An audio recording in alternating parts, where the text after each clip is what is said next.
Hello friends, तो जैसे कि आपको पता है कि हमारी जो ज्योग्राफी सीरीज है, ज्योग्राफी सीरीज के हमारे 2 लेक्चर कंप्लीट हो गए हैं।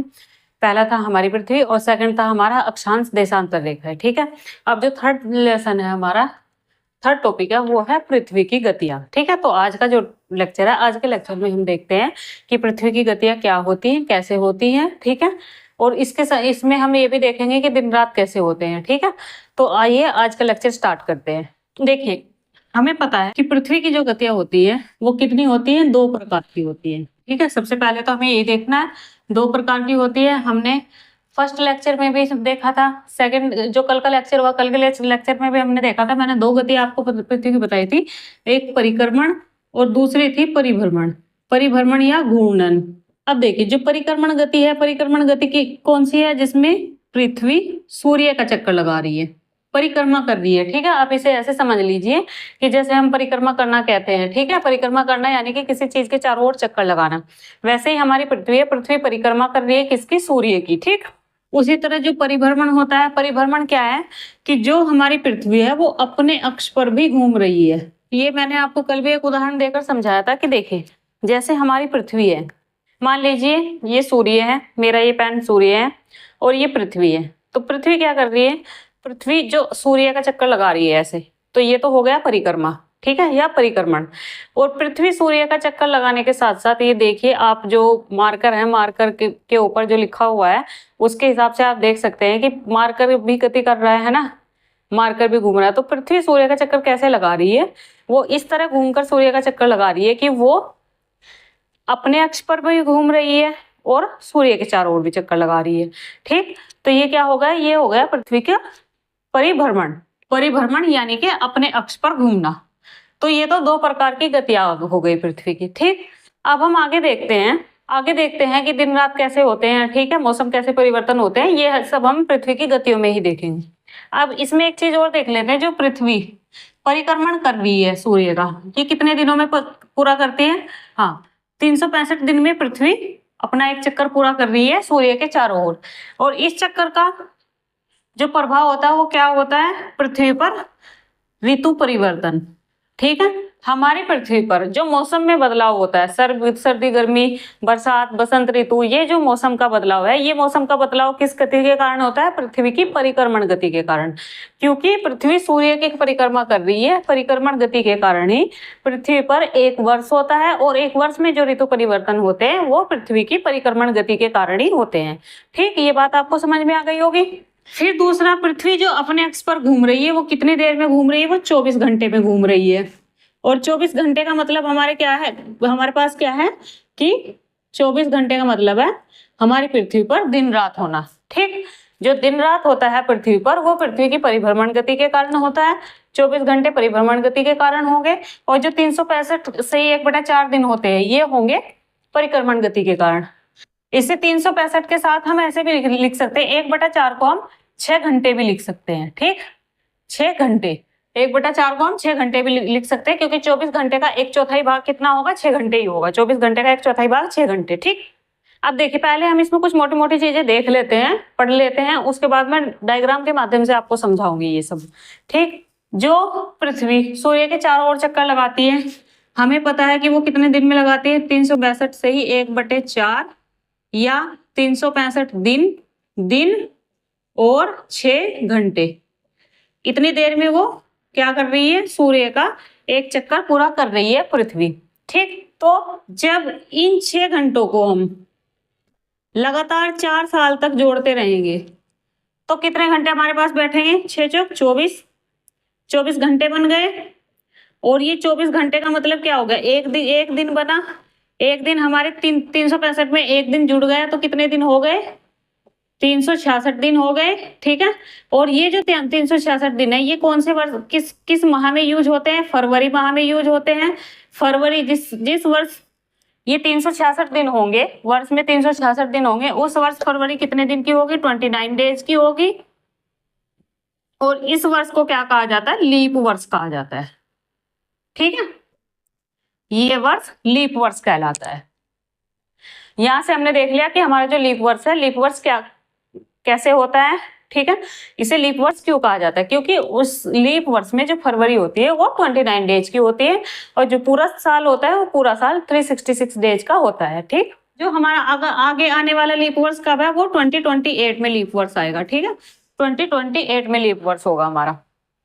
तो एक तो ये चीज हमने देख ली थी। ठीक है, ये चीज देख ली। देखिए अब आपको सारी चीजें जो है वो डायग्राम के माध्यम से समझाने की है। हमें पता है, देखिए जो हमारी पृथ्वी है, ठीक है, हमारी पृथ्वी है, ये पृथ्वी हमें पता है कि ये थोड़ी झुकी हुई अवस्था में है। ठीक, थोड़ी झुकी हुई अवस्था में है और इस झुकी हुई अवस्था में जो उसका बिल्कुल सेंटर पॉइंट है, ठीक है, जहां पे वो टिकी हुई है, जो सेंटर पॉइंट है, उस सेंटर पॉइंट को हम क्या कहते हैं? पृथ्वी का अक्ष कहते हैं। ठीक, ये हो गया पृथ्वी का अक्ष। अब हमारे पास एक और शब्द आता है, वो आता है प्रदीप्ति व्रत। प्रदीप्ति व्रत, ठीक है, कि प्रदीप्ति व्रत क्या होगा? देखिए प्रदीप्ति व्रत क्या होता है? ये वो व्रत होता है जो दिन और रात को दिन और रात के आधार पर पृथ्वी को दो भागों में बांटता है। ठीक है, मान लीजिए ये पृथ्वी का अक्ष है, तो जो हमारा प्रदीप्ति व्रत होगा वो ऐसे सीधा होगा।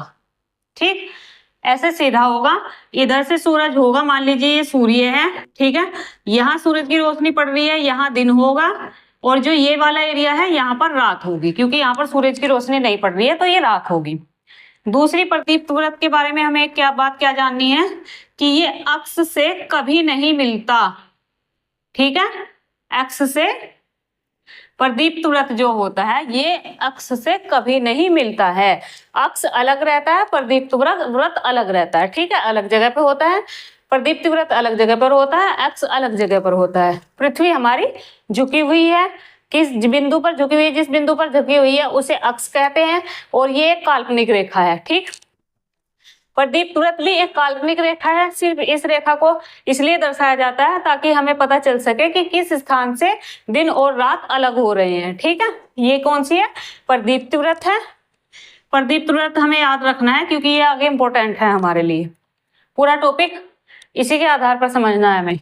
अच्छा, अब देखिए हम कह सकते हैं कि इसे, ये तो एक ही भाग पर दिखाई दे रहा है तो इसे व्रत क्यों कहते हैं? इस जो प्रदीप्ति व्रत है, मान लीजिए ये मेरी पृथ्वी है और पृथ्वी को दो बराबर भागों में बांटने वाला ये प्रदीप्त व्रत है। तो ये प्रदीप्त व्रत यहाँ से यहाँ तक सेम है। ठीक है, पृथ्वी के सामने भी यही पाया जाएगा और पृथ्वी के पीछे वाले भाग में भी पाया जाएगा। तो जब ये दोनों तरफ एक तरह से है, एक ही तरह है, सेम है, तो एक भाग इसने पृथ्वी का दिन कर दिया और दूसरे भाग पे इसने रात कर दी, और क्योंकि ये पृथ्वी के दोनों तरफ है इसलिए इसे व्रत कहा जाता है। ठीक है, प्रदीप्ति व्रत। अब देखिए अगर हम कहते हैं कि जो पृथ्वी है अगर वो घूर्णन गति ना करती, अगर वो घूमती नहीं, ठीक है, अपने अक्ष पर अगर वो ना घूमती तो क्या होता? तो क्या होता? पृथ्वी पर जीवन असंभव नहीं होता, क्योंकि एक भाग पर तो दिन रहता, ठीक है, एक भाग पर हमेशा के लिए दिन, दूसरे भाग पर हमेशा के लिए रात, एक भाग का मौसम गर्म, दूसरे भाग का मौसम ठंडा, और इसी वजह से जीवन जो है वो संभव ना हो पाता। ठीक है, जीवन संभव नहीं। अब देखिए एक हमारे पास टर्न आती है उत्तर अयनांत। ठीक है, उत्तर अयनांत, ये हमें इसमें एक चीज याद रखना है कि उत्तर अयनांत की जो घटना होती है वो कितने तारीख को होती है? 21 जून को होती है। और उत्तर अयनांत है क्या, हम ये समझने की कोशिश करते हैं। तो देखिए जैसे हमारी पृथ्वी अपनी धुरी पर झुकी हुई है, हम एक कंडीशन लेते हैं कि अगर पृथ्वी अगर जो हमारी पृथ्वी है वो अपनी धुरी पर झुकी हुई नहीं होती तो क्या होता? इसमें हम देखते हैं, देखिए मान लीजिए ये सूरज है, ठीक है, सन है, ये पृथ्वी है, ये 0 डिग्री इक्वेटर है जो मैंने आपको बताया था। ये कौन सी रेखा है? भूमध्य रेखा है। और ये 23.5 डिग्री नॉर्थ कर्क रेखा और ये 23.5 डिग्री नॉर्थ साउथ मकर रेखा। ठीक है, ये विषुवत रेखा, विषुवत या भूमध्य रेखा। अब देखिए क्या होगा कि मान लीजिए सूरज है, सूरज की किरणें प्रत्येक क्षेत्र पर एक जैसी पड़ रही है। ठीक, अब प्रत्येक क्षेत्र पर एक जैसी पड़ेंगी तो पूरे एरिया में जो पूरा क्षेत्र होगा, ये वाला क्षेत्र पूरा क्षेत्र होगा, इस पूरे क्षेत्र पे समान मात्रा में गर्मी पड़ेगी। ठीक समान मात्रा में गर्मी पड़ेगी, समान मात्रा में सर्दी पड़ेगी, दिन रात एक जैसे होंगे। जितने घंटे का दिन यहाँ होगा उतने ही घंटे का दिन यहाँ होगा, जितने घंटे का दिन यहाँ होगा उतने का यहाँ होगा, जितने का यहाँ होगा उतने का यहाँ होगा, जितने का यहाँ होगा उतने का यहाँ होगा। ठीक है, यानी कि दिन रात जो है वो समान होंगे। ये कंडीशन अगर कब होती, तब होती अगर जो हमारी पृथ्वी है वो अपने अक्ष पर झुकी हुई ना होती, वो बिल्कुल सीधी अवस्था में होती। लेकिन ये आपको भी पता है, ठीक है, दैनिक जीवन में भी आपको पता है कि पृथ्वी पर दिन रात बराबर नहीं होते हैं। हमने देखा है कि गर्मियों में हमारे यहाँ दिन बड़ा होता है और सर्दियों में हमारे यहाँ रात बड़ी होती है। क्यों? इसका एक कारण ये भी है कि हम कहाँ, कौन सी जगह पर स्थित है, हम पृथ्वी के उत्तरी गोलार्ध में स्थित है।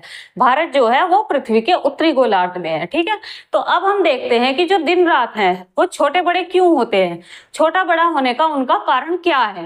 अब देखिए, मैंने ये एक इमेज बनाई है। इस इमेज पे ये पृथ्वी का अक्ष हो गया, यहाँ पर दक्षिणी ध्रुव हो गया, ये उत्तरी ध्रुव हो गया।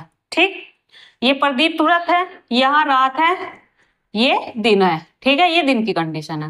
ये 0 डिग्री इक्वेटर है, हमारी भूमध्य रेखा है, ये कर्क रेखा है और ये मकर रेखा है।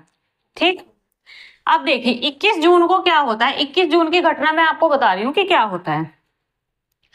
21 जून को जो सूर्य की किरणें हैं, 21 जून को क्या होगा कि सूर्य की जो किरणें हैं वो कर्क रेखा पर बिल्कुल सीधे पड़ेंगी।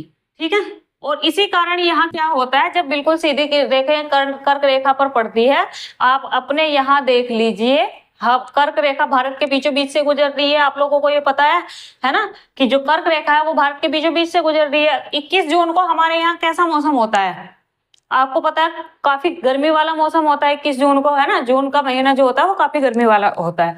तो आप यहाँ से समझिए कि जो 21 जून है, 21 जून को सूरज की किरणें जो है वो कर्क रेखा पर सीधी पड़ती है।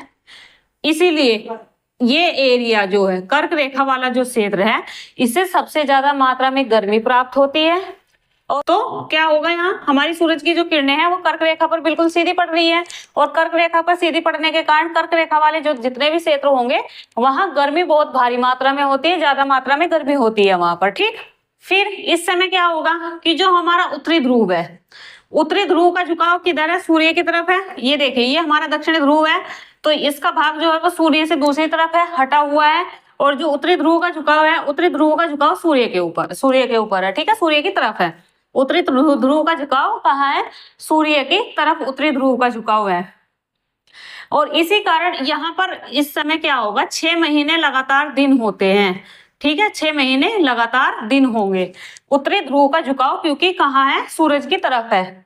ठीक, 6 महीने यहाँ लगातार दिन होंगे। हालांकि यहाँ जो सूरज है, सूरज क्षितिज से ऊपर नहीं चमकता है। ठीक, लेकिन फिर भी यहाँ 6 महीने लगातार कैसी कंडीशन होगी, दिन की कंडीशन होगी सर्दी ही सर्दी रहेगी, लेकिन दिन होगा यहाँ पे। ठीक, और इस समय जो दक्षिणी ध्रुव है, क्योंकि दक्षिणी ध्रुव का झुकाव कहाँ है, सूरज से दूसरी तरफ है।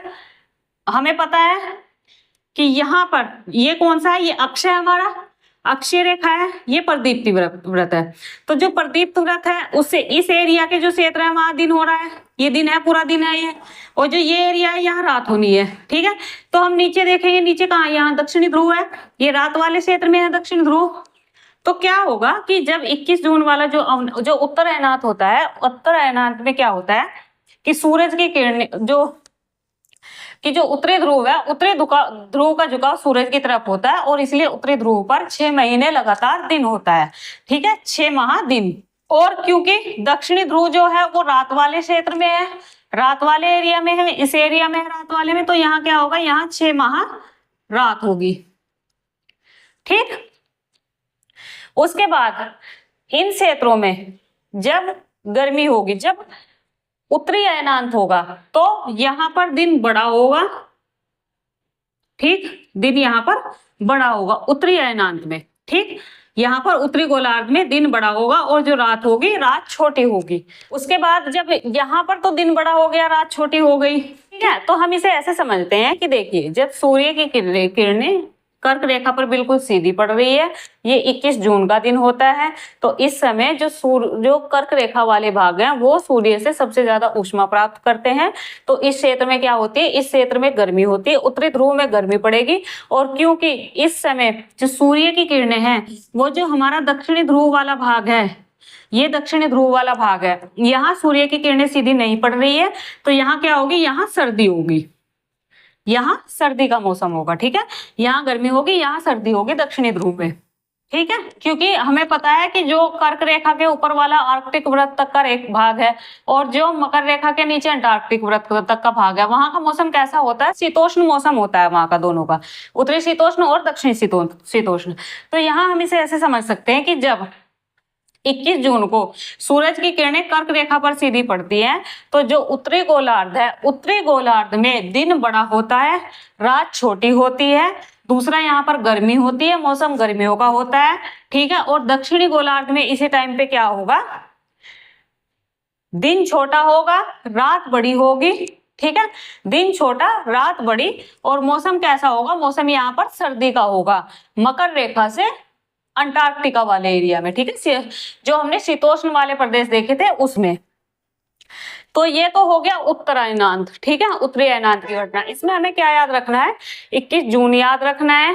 ठीक है, उसके बाद प्रदीप्त व्रत याद रखना है। 21 जून को जो सूर्य की किरणें हैं वो कौन सी रेखा पर सीधी पड़ती हैं, कर्क रेखा पर सीधी पड़ती हैं। ठीक है, मौसम हमें अपने उदाहरण से याद रहेगा ही कि मौसम कैसा रहेगा। 21 जून को हमें पता है कि गर्मियां होती हैं, और तो हमें पता है कि यहाँ पर गर्मी होंगी, और क्योंकि गर्मियों में दिन बड़े होते हैं, रात छोटी होगी, तो ये भी हमें पता है, ये भी हमारे लिए नोनी है। उसके बाद इसमें हमें एक और चीज, कौन सी चीज थी, एक और देखनी थी, और दक्षिणी ध्रुव में इसके अपोजिट होगा। ठीक है, 21 जून को दक्षिणी ध्रुव में इसके अपोजिट होगा। दक्षिणी ध्रुव में जो मकर रेखा वाला भाग है, मकर से अंटार्कटिक रेखा तक वाला, वहां मौसम सर्दी का होगा, दिन रात में दिन छोटा होगा, रात बड़ी होगी। ठीक है, सूर्य की किरणें वहां पर तिरछी पड़ेंगी। ठीक, तो ये तो हो गया हमारा क्या, उत्तर अयनांत। उत्तर अयनांत में आप ऐसे लिख लीजिए, तो ये जो चीज है उत्तर अयनांत है।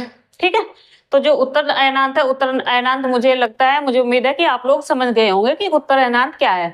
21 जून को होता है ये, और 21 जून को उत्तर अयनांत में क्या होता है, सूर्य की जो किरणें होती है वो कर्क रेखा पर सीधी पड़ती है, और इसीलिए कर्क रेखा पर वाले जो क्षेत्र है वहां अत्यधिक मात्रा में गर्मी होती है। ठीक, उत्तरी ध्रुव सूर्य की तरफ झुका होता है, और इसीलिए वहां पर 6 माह का दिन होता है। और जो कर्क रेखा के अपोजिट जो मकर रेखा वाला भाग है, क्योंकि वहां पर सूर्य की किरणें सीधी नहीं पड़ती हैं, इसलिए वहां सर्दी होती है, सर्दी का मौसम होता है, दिन छोटा होता है, रातें बड़ी होती है। ठीक, अब हम देख लेते हैं दक्षिणी अयनांत। देखिए, अब हम देखते हैं 22 दिसंबर को क्या होता है। दक्षिणी अयनांत में 22 दिसंबर को क्या होता है। ठीक है, दक्षिणी अयनांत में क्या होगा कि जो सूर्य की किरणें हैं, सूर्य की किरणें मकर रेखा पर सीधी पड़ेगी। ठीक, सूर्य किरणें मकर रेखा पर सीधी पड़ेंगी, तो मकर रेखा वाला जो भाग होगा, इस भाग में ऊष्मा ज्यादा होगी। ठीक है, ऊष्मा ज्यादा प्राप्त होगी, और इसीलिए यहाँ पर जो मौसम होगा वो गर्मियों का मौसम होगा। बिल्कुल आप उत्तर अयनांत का अपोजिट कर दीजिए। ठीक है, इस समय जो दक्षिणी ध्रुव है, दक्षिणी ध्रुव का झुकाव सूरज की तरफ होगा। ठीक है, ये हमारा दक्षिणी ध्रुव है, मान लीजिए दक्षिणी ध्रुव का झुकाव कहाँ है, सूरज की तरफ है। ये उत्तरी ध्रुव है, उत्तरी ध्रुव का झुकाव पिछली तरफ चला गया, और जो दक्षिणी ध्रुव है, दक्षिणी ध्रुव का झुकाव सूरज की तरफ आ गया।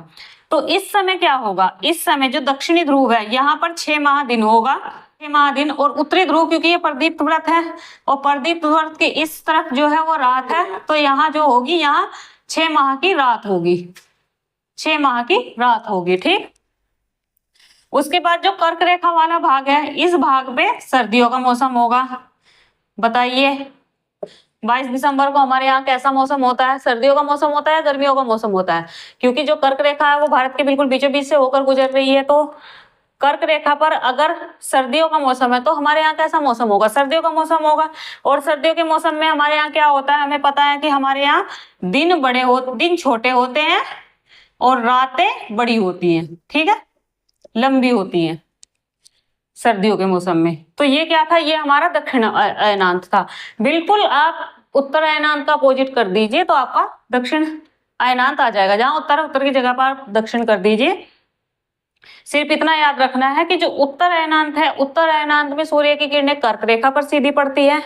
जो दक्षिण अयनांत है, दक्षिण अयनांत में जो सूर्य की किरणें हैं वो मकर रेखा पर सीधी पड़ती है। ठीक, इसके बाद हमने 22 दिसंबर देख लिया, 21 जून देख लिया, एक और देखते हैं हम। अयनांत हमने देख लिए, अब है विषुव। विषुव एक वर्ड आता है विषुव। विषुव आता है 21 मार्च और 23 सितंबर। दो विषुव है, 21 मार्च और 23 सितंबर। इसमें क्या होगा कि देखिए, जैसे ये हमारी पृथ्वी है, ये 0 डिग्री इक्वेटर है, ठीक है। तो क्या इस कंडीशन में क्या होगा, जब 21 मार्च होगा जो 23 सितंबर होगा, इसमें जो सूर्य की किरणें हैं वो विषुवत व्रत पर बिल्कुल सीधी पड़ेगी। ठीक है, विषुवत व्रत पर सीधी पड़ेगी। कोई भी जो ध्रुव होगा, किसी भी ध्रुव का सूर्य की तरफ झुकाव नहीं होगा। सूर्य की किरणें हैं वो विषुवत व्रत पर बिल्कुल सीधी पड़ेगी, और इसी कंडीशन को हम क्या कहते हैं, विषुव कहते हैं। और ये देखिए, जो 23 मार्च है, जो 21 मार्च की घटना है, 21 मार्च को क्या होगा, सूर्य विषुवत रेखा पर बिल्कुल सीधा पड़ेगा। ठीक है, विषुवत रेखा पर जब सूर्य की किरणें सीधी पड़ेंगी तो उत्तरी गोलार्ध में बसंत ऋतु होंगी, दक्षिणी गोलार्ध में शरद ऋतु होंगी। उसके बाद 23 सितंबर को जब सूर्य की किरणें विषुवत व्रत पर बिल्कुल सीधी पड़ेगी तो उत्तरी गोलार्ध में तो सर्दियां होंगी। ठीक है, 23 सितंबर को हमारे यहाँ सर्दी होनी शुरू हो जाती है, और जो दक्षिणी गोलार्ध है, दक्षिणी गोलार्ध में बसंत ऋतु होगी। ठीक, ये थी हमारी पृथ्वी की गतियां। ठीक है, मैंने बिल्कुल आसान शब्दों में आपको समझाने की कोशिश की है, फिर भी अगर कुछ कंफ्यूजन रह गया हो तो आप मुझे कमेंट करके पूछ लीजिएगा। तो यहाँ से आज हमारी पृथ्वी की गतियां भी कंप्लीट हो गई। कल का जो हमारा लेक्चर है, कल का हमारा लेक्चर रहेगा पृथ्वी के परिमंडल। ठीक है, तो आज के लिए इतना ही। Thank you so much.